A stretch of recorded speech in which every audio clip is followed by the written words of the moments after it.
अध्यक्ष महोदय कांग्रेसी स्वयंसेवकों के लिए उन्होंने आचरण के नियम बताते हुए कहा कि किसी सत्याग्रही के मन में शत्रु के प्रति किसी प्रकार की दुर्भावना नहीं होनी चाहिए। उसे अपने ऊपर किए जाने वाले हमले का जवाब हमले से नहीं देना है और न किसी भयवश मारपीट को सहन करना है। सत्याग्रही का नैतिक बल इतना ऊंचा होना चाहिए कि वह मारपीट या अपमान को साहस और गरिमा के साथ सहन करे। सत्याग्रही का लक्ष्य शत्रु का हृदय परिवर्तन करना होना चाहिए।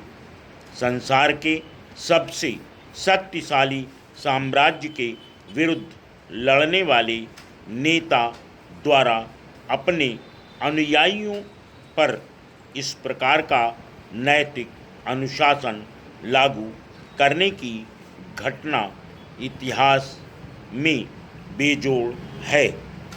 स्मरण रहे कि गांधी जी मात्र एक राजनीतिक नेता ही नहीं थे, उससे भी बढ़कर वह एक आध्यात्मिक नेता थे।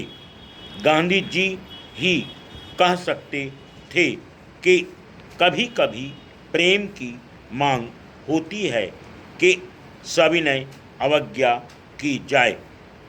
आत्मा को नष्ट कर देने वाली हिंसा की गर्मी से बचने का एकमात्र उपाय सविनय अवज्ञा ही होता है। गांधी जी के साथियों को शायद ऐसा लगता रहा हो कि जिस राजनीतिक लक्ष्य के लिए वे संघर्ष कर रहे हैं उसके साथ गांधी जी के राजनीतिक रणनीति का मेल नहीं बैठता। एक राजनीतिक नेता का यह संतों जैसा रवैया देखकर कभी कभी कुछ कांग्रेसी लोग दबी जबान से उनकी खिल्ली भी उड़ाते थे।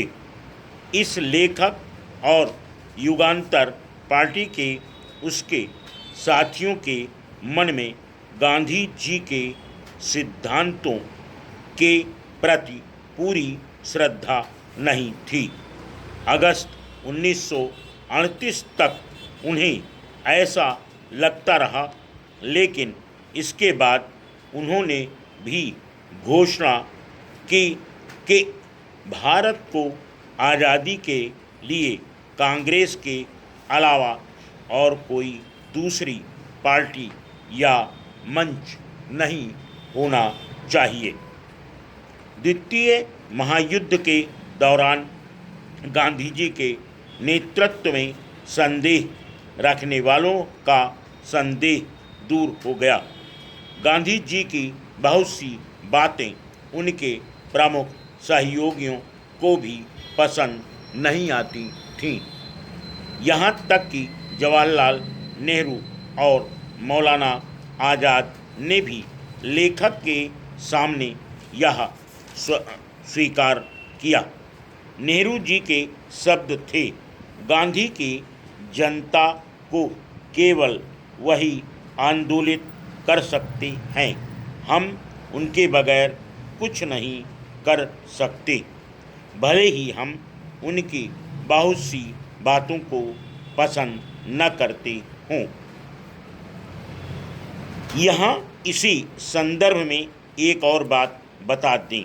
1930 प्रथम 3.5 महीनों के दौरान गांधी जी ने अनेक वक्तव्य दिए, बहुत से लेख लिखे और अपनी प्रार्थना सभाओं में हजारों आदमियों को संबोधित किया। इसमें उन्होंने सत्याग्रहियों के नैतिक गुणों और अनुशासन पर तो जोर दिया ही, साथ ही आर्थिक मसलों को भी पूरा महत्व दिया।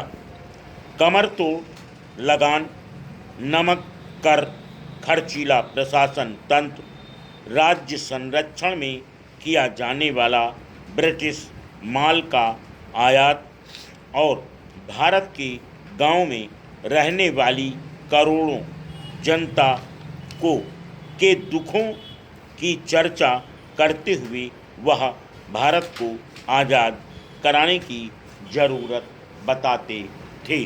Full stop.